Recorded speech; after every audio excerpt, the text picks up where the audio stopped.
कान से रिलेटेड समस्या, ये भी उतना ज्यादा कॉमन प्रॉब्लम नहीं है, फिर भी बहुत सारे लोगों को कान का प्रॉब्लम होता है।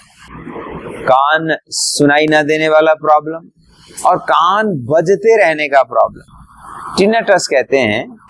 जिन लोगों का ब्लड प्रेशर हाई है, जिन लोगों का एक तरह से स्ट्रेस एक्सपोजर ज्यादा है, जो ऐसे नॉइज पोल्यूशन वाले एरिया में रहते हैं, उन लोगों के कान जल्दी खराब होने लगते हैं और उनके ऊपर, कान के ऊपर जो लोड ज्यादा होता है ना, वो हीलिंग रिपेयरिंग नहीं कर पाते हैं। तो ऐसे में इस प्रकार के लोग जब बैठ जाते हैं, खाली बैठ गए तो उनको सुनाई देने लगता है कान में अलग प्रकार का गुंजन, ऐसा साउंड आता है, धक धक धक से लेकर के स्वां करता हुआ पूरा एक तरह से बड़े नदी के आवाज की तरह ऐसे आवाज, कई लोगों के फिर फटफटाने टाइप की आवाज सुनाई दे रहा होता है। कंप्लेन ऐसे हमने बहुत केसेस देखा है। तो ये कान के कॉमन प्रॉब्लम होते हैं। टिनेटस सबसे ज्यादा होता है और दूसरा एक तरह से हेयरिंग लॉस का प्रॉब्लम ऑलमोस्ट उतने ही रेशियो में होता है। तो इसके लिए योग में बहुत सिंपल अभ्यास किया जाता है। कर्ण रंध्र धौती। धौती के अंतर्गत, धौती कई प्रकार के होते हैं, उसके अंत धौती है ना, रेद धौती, दंत धौती और मूल शोधन, ऐसे मुख्य 4 है। तो ये दंत धौती के अंतर्गत दंत मूल धौती, जिह्वा मूल धौती और कपाल रंध्र धौती और कर्ण रंध्र धौती। कर्ण रंध्र धौती दोनों साइड का अलग अलग काउंट करके कोई लोग लिखते हैं, तो इसको दोनों को अलग अलग काउंट करेंगे तो ये 5 हो गए, अदरवाइज 4 है। ठीक है, तो कर्ण रंध्र धौती योग में प्रयोग किया जाता है, ये हियरिंग प्रॉब्लम के लिए या टिनेटस के प्रॉब्लम के लिए। तो अभ्यास बहुत सिंपल है। कैसे करते हैं? देखो, एक इंडेक्स फिंगर को पीछे, दूसरे को आगे और ऐसे मसाज करेंगे, ऐसे आराम आराम से 1 मिनट के करीब मसाज। दूसरे में ऐसे स्ट्रेचिंग, बीच से, ऊपर से,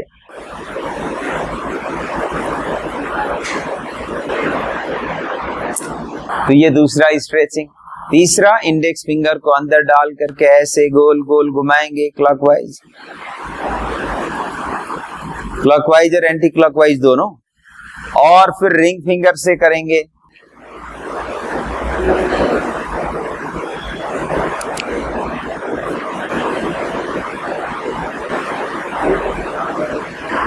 ये हो गया। और अंतिम है ऐसे, हथेली से कान को ढकेंगे और फिर रिलीज करेंगे। अंदर के आवाज को सुनिए।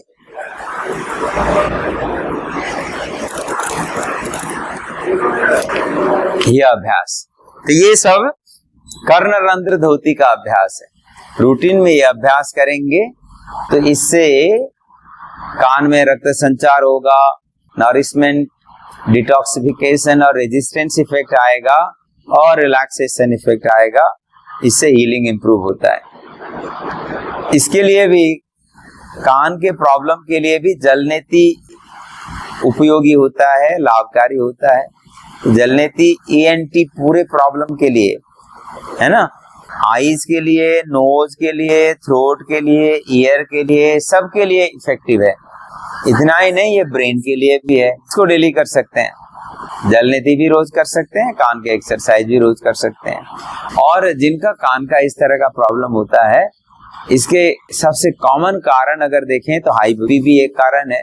तो हाई बीपी को कंट्रोल करनी है, तो हाई बीपी को कंट्रोल करने के लिए आधा घंटे का अनुलोम विलोम अगर कोई रोज कर ले तो उसका self awareness, self control, stress control, diet control सब कुछ आने लगेगा। क्योंकि आधा घंटे का अनुलोम विलोम से सेल्फ अवेयरनेस और सेल्फ कंट्रोल बिल्ड हो जाता है, सेल्फ कम्युनिकेशन बिल्ड हो जाता है और हाई बीपी नॉर्मल हो जाता है।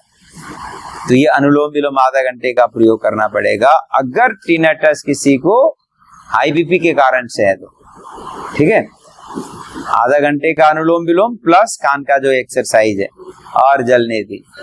मस्टर्ड ऑयल गर्म करके डाला जाता है, लेकिन ये क्या कारण है उसको थोड़ा सा एसर्टेन करके करें तो ज्यादा अच्छा रहता है। कई बार लोग ज्यादा तेल डालते हैं तो उससे भी नुकसान हो जाता है, इसीलिए ये सुपरविजन में ही करें तो ज्यादा अच्छा है। और इसके साथ अगर किसी को नॉइज पोल्यूशन के कारण से प्रॉब्लम है तो ऐसे में जो नॉइज पोल्यूशन वाले जगह में अगर कहीं जाते हैं तो ईयरबड्स का प्रयोग कर सकते हैं जो नॉइज को कान में जाने से रोक दें। तो कान के ऊपर वो एक तरह से ज्यादा साउंड जाकर के भी ना उसके झिल्ली को जो हियरिंग के लिए काम करता है उसको डैमेज कर देता है।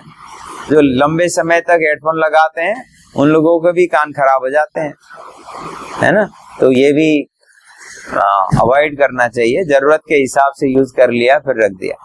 तो ये है, तो इन बेसिक चीजों को ध्यान में रखेंगे तो ईयर का प्रॉब्लम भी ठीक हो जाएगा।